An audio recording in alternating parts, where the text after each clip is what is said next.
1955 मध्ये त्यांनी दिग्दर्शित केलेला झनक झनक पायल बाजे हा भारतातल्या सुरुवातीच्या रंगीत चित्रपटांपैकी एक। कथ्थक नृत्य, प्रेम आणि बलिदान यांची विलक्षण सांगड या चित्रपटात दिसते। या चित्रपटातल्या गाण्यांमध्ये वास्तविकतेसाठी सेटवर मूळ संगमरवरी मजले, घुंगरांचा खरा आवाज आणि 100 पेक्षा जास्त नृत्यदृश्य चित्रित करण्यात आली।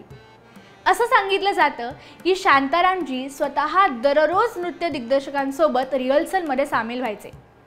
या चित्रपटात काम करणाऱ्या अभिनेत्री संध्या कथ्थक शिकण्यासाठी पंडित गोपीकृष्णनकडे जात होत्या।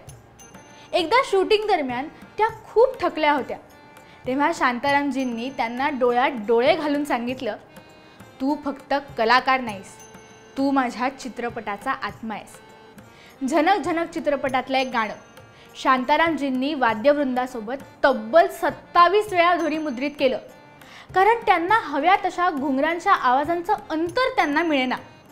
तसंच नैन सो नैन नाही मिलाओ तब्बल 15 वेळा चित्रित झालं।